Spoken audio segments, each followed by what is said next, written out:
Hello, fabulous people.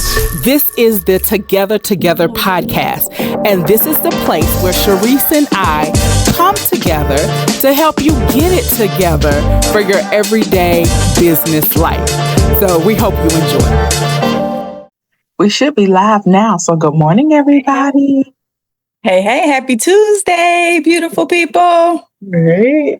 I am not excited about our topic today, but it is so needed.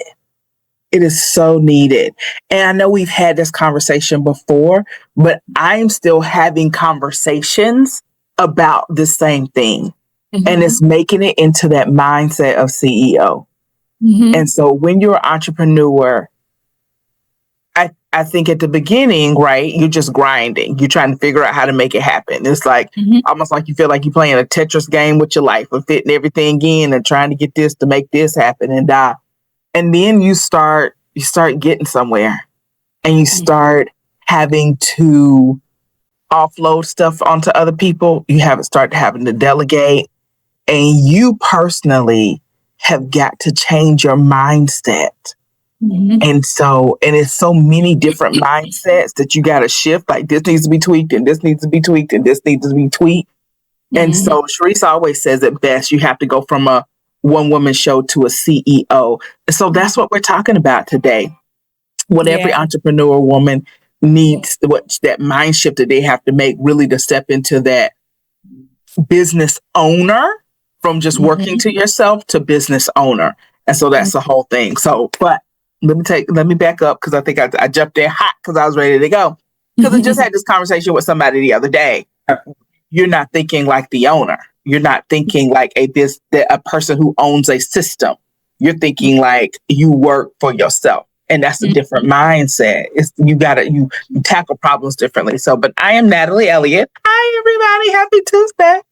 And this is my partner, the fabulous Sharice B, the absolute fabulous Sharice B. All right. And we are in it to win it today. And we're talking to you. So first, Sharice, how are you doing just in general? I'm doing amazing. Is my background too loud? No, I don't hear background at all, actually. Perfect. Good. Okay. I am doing great, in that shift myself of this conversation, over and over again, because it's, it's levels to it. And, just making sure that it's part of what I really want to bring to the forefront of the conversation today, like discovering like who you really truly are as a business owner and, service provider. In that, one woman show, how do I shift to that CEO when I am actually, I gotta be both. I gotta be both for now because it's the constant shift, right? So I'm excited to have that conversation today about that. So that's how I'm doing in the middle of that shift, once again, like re-identifying myself. All right. So first of all, I want to back up and I want to define it better for you guys. This is how somebody defined it for me. You get your business to the point where you can walk away and take a 2-month vacation and revenue doesn't stop flowing in. That's when you have a business system. That is when you are a business owner. You have a system that works for you. If revenue stops without you, you are still working for yourself. And so I want you guys to get real clear on that. There is freedom to working for yourself. There definitely is. But we want you to get to the point where you have a business system that works for you and earns for you. Even if you have a service business, because people, So so one of the things after you start making money is to figure out how to get the money to be made without you. Huge. All right, Sharice, when does somebody know that they need to switch from one woman show to CEO? What's the first thing you think that pops up that they need to, maybe it's time for me to shift? What do you think? What's the first thing? I would say overwhelm. Oh, that's good. Yeah, I would start with overwhelm and just starting something because you loved it or because you were really good at it. Or sometimes, these businesses come very naturally, right? Mm-hmm. And because you liked it or you're really good at it. And then you find yourself burnt out and overwhelmed. Yes. Well, that to me is the first sign that you're doing too much by yourself. Right. Okay. So overwhelmed. And then I've been overwhelmed and been so overwhelmed that I can't even figure out what to do to get unoverwhelmed. So what would you tell that girl, that woman, that female? Okay, so for me, that's when you go outside of yourself and the people who are closest, right? So whether that is a business partner or a close friend who may, just can see the full scope with you. And, what is it that I need? I think I was really blessed because in my business, I always had HR people. One of my real close friends, Jamie, she was in HR. And she started her own business for entrepreneurs. And as she was trying to help me, she was showing me how, I can't help you because I don't know. You can't answer these questions for me. So one of the first things we did was built out a handbook for the salon. Right. And the handbook was a system. It was how things were done and ran, so when we hired the receptionist, here's your handbook. When we hired a new stylist, here's your handbook. Right. Each one that came through on as a new contractor, I didn't have employees. I had contractors, the receptionist was the employee, the only employee, but that system there was a core foundation for me. And that really in the SOPs, right? Right. I would have never known that had I not had her in my back pocket. So you got to find that core person that is from that corporate space or from that system space. That can come in and say, hey, the basics, let's get these basics done so that you can at least have this basic system here, and get some of this overwhelm off of you. Definitely. So, all right. So when you're overwhelmed, that's definitely, okay, got to make a shift, got to start to do some things differently. I know people who've hired people to come in and do their SOPs for them, make sure their systems were consistent. A lot of us, me included, entrepreneurs, we just kind of put our business together like a patchwork quilt, right? Because it worked. Oh, well, I need this to do this, and then you got 5 different systems that are redundant that only you know why you do what, how you do it. And so definitely having somebody come in and help you make sense of everything, to get everything systemized and simplified. Systematized. I don't know if that's a word or not. And simplified is so needed. Okay. So overwhelm is kind of sign number 1. We got to start making a shift. All right. What would be sign number 2? Sign number 2 is, I would say, things, when clients are coming in and clients have complaints. When clients have complaints? Yeah. When you are a service-based business and clients are beginning to complain, right? That is a huge sign. Yeah. Because like my business and like yours, you're the bomb therapist. Okay. I'm the bomb at making people look good and feel good. But if somehow I'm behind all the time or moving, rescheduling, or people not having people booked in the booking system, like that booking system is everything. That booking system is everything. That system alone can take so much off of you. So much. So I'm glad. I remember when we moved from the appointment book to the bookings to online booking, right? And I was so scared because that was our first digital Yeah. move. Yeah. And then people were like, "Oh, girl, this is easy. I love this. I love the new booking system. Oh my gosh, that is so good." Because all the stylists were just getting started on it. And we were all scared. Yeah. But when I say that thing streamlined life for us, it did. It made people feel more important. Like it brought us out of that scrambling. Ooh. Oh, come in at 9. Okay, all right. Well, come in at 10. No, it's 5 people sitting here. Right. So you have got to fix the complaints of people. If people are complaining, that is a huge sign that you need to help in a system. Right.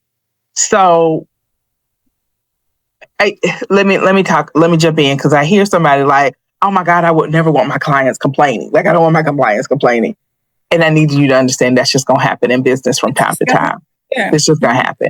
And so see it as a wonderful opportunity to learn.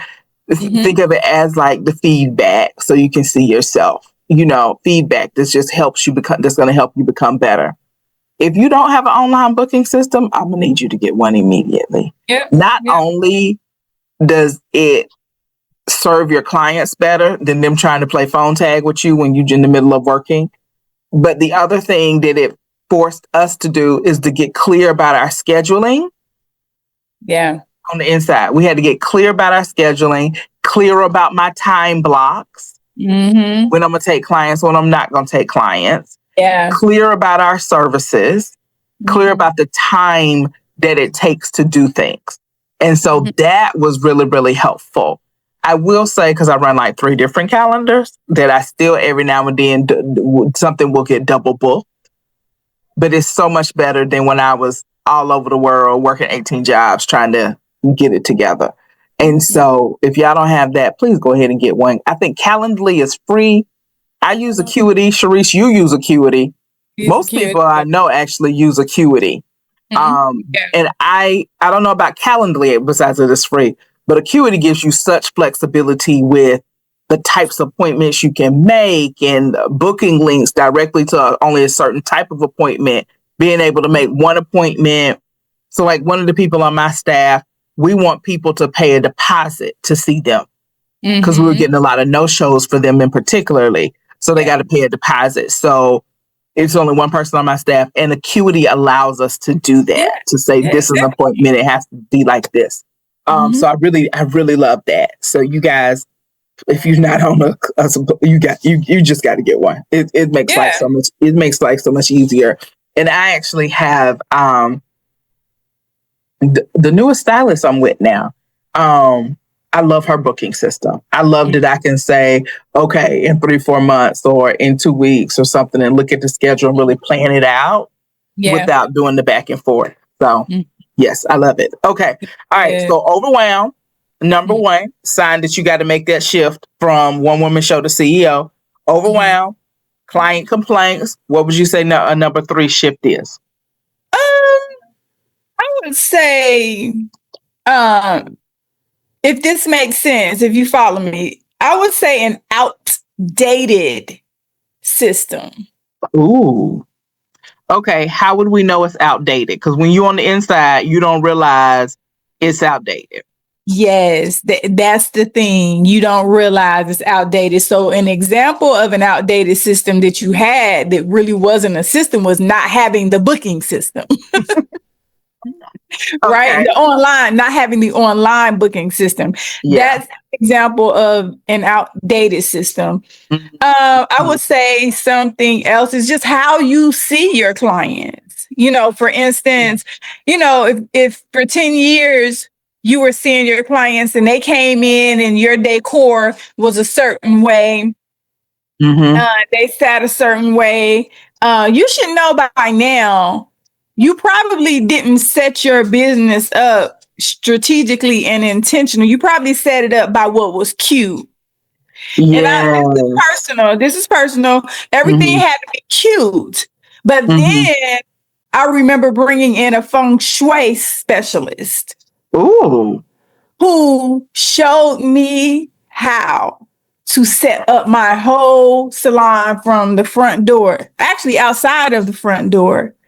Wow. The whole salon. Okay. And when I tell you, people were walking in from the paint color on the walls to the furniture to where I sat my chairs, the plants, the candles. They were like, it was instant when they were walking in, like, the energy, there's a big energy shift. I just feel good when I come in here. And it was always good energy. Yeah. But when I did that feng shui, baby, people were coming in and didn't want to leave. They would just stop by, like, I just came. I needed to come in and just sit.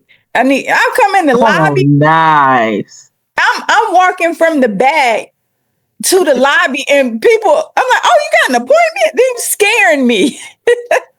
They didn't have an appointment. They just stopped by and sat in the lobby. Wow. It matters. So every couple of years, you need to take a peek. And I'm not saying like decor is important, but I'm saying at the whole entire business of what's outdated. Yeah. You know, because if you made a shift in life, in your whole entire life, got married, got divorced, had children, and your personal life has shifted, why would you go back to your business life and do it the same? Right. There had to be a shift. Yeah. I was randomly watching a TV show, and they were saying they revamp their restaurant every 18 months. Just change something up every 18 months. Yeah. And I know I was looking at Chick-fil-A, because my favorite Chick-fil-A, they took it down to the red dirt. Y'all, like, they took it down. And so even though I was very hurt that day, I couldn't get breakfast. I had to step back in a business owner and say, oh my gosh, sometimes you need to take this thing all the way, take it down below the foundation. Yeah.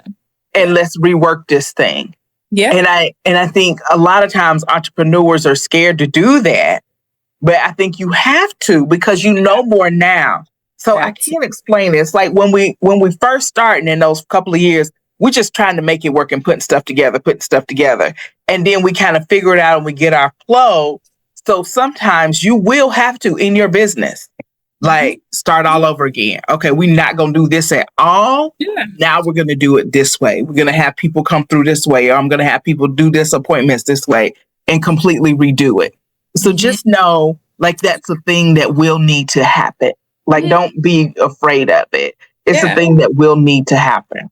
Yeah. So, okay. All right.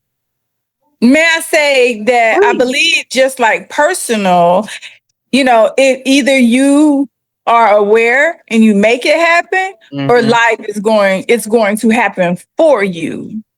Okay. You know, because what will happen is, okay, say the local coffee shop. Let's come off of us in service. Let's say the local coffee shop. Well, we used to frequent that because that's what we knew.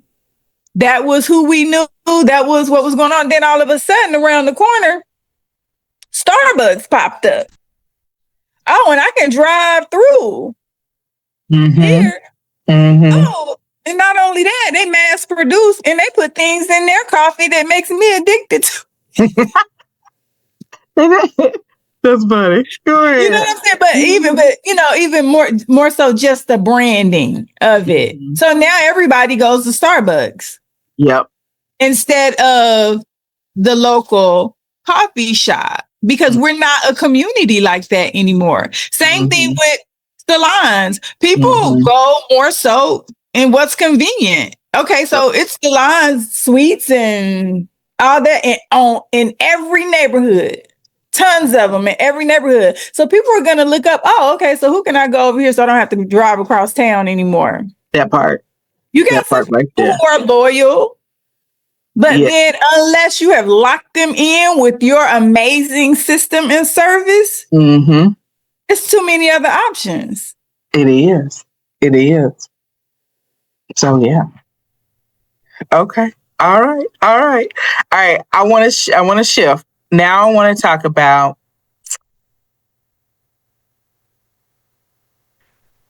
essentially the shift you have to make internally in your psyche. And so when you're going from one woman show to CEO, like you've got to see yourself differently. And it's almost like you have to have a different view of yourself. It is. It's not almost like it is. And so one of the things you have to do is be the decision maker, not the doer. So move from the doer to decision maker. So what I have to say to myself all the time is I got to work smarter, not harder. Because my first instinct is to let me work more. Let me do it more. Let me do, as opposed to step back. Okay, what decisions do I need to make the whole business to move forward? And so that's kind of, so come up with what you need to say to yourself, what your little mantra needs to be. Mine is think smarter, not harder. Think smarter, not harder. Work smarter, not harder. Working smart is making the decisions. Working hard is when I just jump into do mode. Oh, okay, let me do that. It's faster and easier if I do it myself. Oh, I'm just going to do that. Like, and it's just like, no, I got to get out of that mindset. So, cause right now it might be faster for me to do it myself because I can execute my vision really clearly. But if I don't learn that skill of executing, then I'm never going to get there and being able to have other people execute well for me to make those decisions. So that's a skill that I want you guys to see that you're building. All right. The next shift I need you to make is from being in control to being a good servant leader. So being in control is if I don't make it happen, it ain't going to happen. If I don't do it, it ain't going to be done right. Good servant leadership is I'm going to empower my people so they do a better job than I do. I hire people that do a better job than I do. I hire people who have greater expertise than I do. And so those of you guys who are hiring people, and I got this from Alex Hermanzi. So this is not my thing. This is Alex Hermanzi. And I was like, got it. And one of the things he was saying is you have to hire people who are better than you in that area and that thing. Yeah. You are the leader. You shouldn't be the best graphic designer. You shouldn't be that. You shouldn't be the best ads person. You should not be the best salesperson. Now it's time for you to step back into leadership and just lead and let them go out and do. So Alex was saying, spend the money to get that person who can come in and tell you what to do. And that's what you want. And so that's such a mind shift, right? To go from that one woman show to CEO is, oh, I'm going to hire somebody and they're going to start telling me what to do. Yes. Because their expertise in their area is far greater. Like far greater. And that's what you're hiring for. And so that was a huge shift. Like when he said that, I was like, bet, got it. And I've heard other CEOs when I've been in conversations and we all talk about like, I don't want to feel like I'm the smartest person in the room anymore. Yeah. I don't. I want you to be able to tell me what we need to do with this and how do we need to get this to the next level. But that takes you moving from I'm in control mindset to I'm a servant leader. Okay. Another shift that people have to make is from proving I'm worth it, proving our company is good enough, proving that I can give you excellent service, to owning. You own the client experience. You own, and it's almost sitting in like a worthiness. Like you recognize that you have arrived, that you're no longer scrapping it anymore. And so just move into that really feeling of ownership and owning your client's problem, owning your client's process, owning the client's solution. Donald Miller talks a lot about that, like owning the client problem and moving into that ownership, which is not about you proving your worth or proving your system or proving anything. It's about being, kind of making it to that level of expertise. All right. And then the other thing that I really, really, really, really need you guys to do, and I know because I start harping on this at the end of the year, is, and so matter of fact, it's probably time for me to start harping on it now so y'all can get ready, is being strategic in your planning, not reactive. I want you to be, which means for me that you guys, that y'all have a 10-year plan for the business, a 5-year plan for the business, a 3-year plan for the business, and what you plan to do next year. That you are sitting down and you're giving time to thinking about it strategically so you move forward with strategy and not just reacting. That you take a step back and you say, what are the trends in the industry? So we just got finished talking about a scheduling calendar and link. Is that a trend in the industry? Are more people moving? Okay, next year we're going to move. Not my schedule is blowing up. I got to find a solution. So I really want you guys thinking strategically. So sit down. If you don't have a plan for 2026, sit down and make a plan for 2026. Those of you guys who have your plans for 2026, I need you to sit down and review your plan for 2026. Is it going according to what you planned? And shift and accordingly. Just shift accordingly. And it's okay, you guys. Most people's plans don't go according to the plan. They don't. Because life changes, the market changes, all these things change. But and so then you're thinking, well, why would I make a plan anyway? You make a plan because a plan helps you think about your business more strategically. You get into the mindset, and because you use that time, it's kind of like planning your day, right? You are more apt to get more things done when you write down what you wanted to get done that day. Yeah. And so when you make a business plan, a strategic plan for how your business is going to move over the next year to decade, you will make better short-term decisions because you've already thought about the different things. And so it's not, you won't just be haphazardly moving. Yeah. So, all right. So those are 4 shifts that I want you guys to consciously say, I got to make. All right. And I'm going to go through them again. All right. So number 1 was moving from the doer to the decision maker. Just don't do anymore. You got to get to the decision maker. Number 2 was moving from that control to servant leadership. From control to servant leadership. Number 3 was moving from proving yourself, trying to earn your seat at the table, to owning. I have a seat at the table. I own this problem for my clients. I own the process for my clients. Like, I'm here. I've arrived. And then the last one was stop being reactive and move to strategy and strategic thinking. So, Sharice, from what you've seen, why is it so hard for women to make these shifts? What do you think? What have you seen? Overwhelm. One. Okay. But I think that we have big egos. A lot of most of the women I think who are in business for ourselves, we're like alpha women, we want to be in control of everything. And as business grows, we're meticulous. Yeah. We are overthinkers. Yeah. We just want it right. It's not, it doesn't even come from an insecure place. It just comes from, I really want my business. This is my baby. It's my business. I really want it to be seen and felt and heard in the right manner. And that's why it's hard to let it go sometimes and just, do what you should be doing as far as putting it out there, because you're like, it doesn't look right. It's not there. Yeah. And it is there. People need to experience you and what you have instead of you sitting on it for years and years and years. And years and years and years. You said something that keys in on something. You are not your business. Your business is you have to emotionally separate from your business. Yeah. Because I've seen people, business owners, like things will happen in their business and they take it personally. Yeah. Oh, my numbers are down. It means I'm less than. Yeah. Or it means your business has a cycle and you're in the down part of the cycle. And I think there's work. And I get it, you guys. Like, we've all been up to midnight, 2:00 in the morning, not going to sleep at all, working on a facet of our business, working on our piece of our business.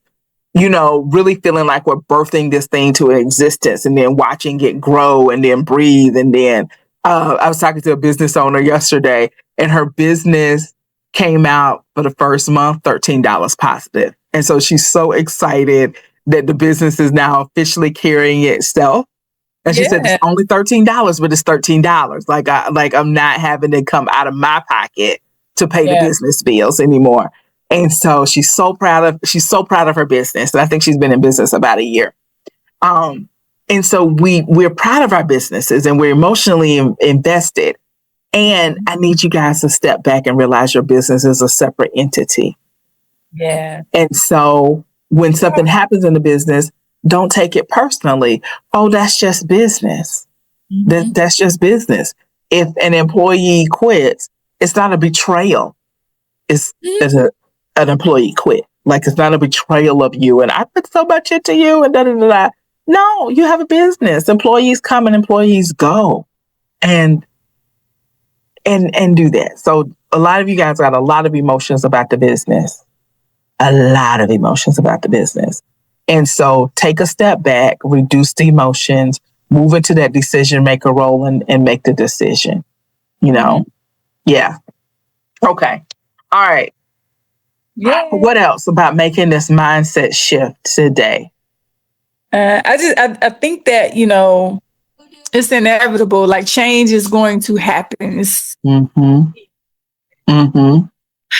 You have to make that conscious decision, like you said, to show up different. It's no longer, my friends taking care. You've learned the lesson at this point that the friends are not going to sustain your business. Friends and family are not going to sustain it. Right. So, and you have to become the face of your business, right? Who don't know you. So you can teach yourself the lessons you need to know. Because I also think your friends and family coddle you. They right? They do. Yeah. Yeah. So you got to be bold enough to put on that new face and go out and meet new people. I'm doing it right now. Like, I'm rebuilding and I'm going to meet totally new people. Yeah. Ego said, why are you doing all that? You already did. Boom, boom, boom. Nope. You didn't do it right, girl.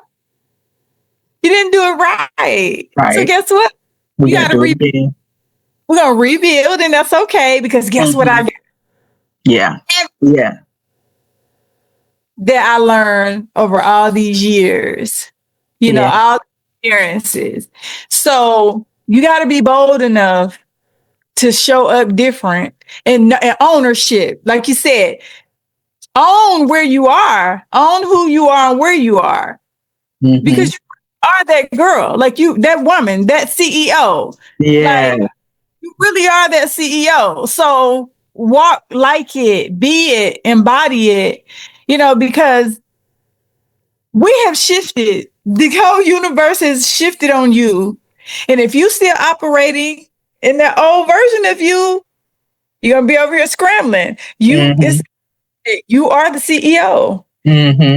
Whether you want to be or not, you are. Yeah, you are. Okay.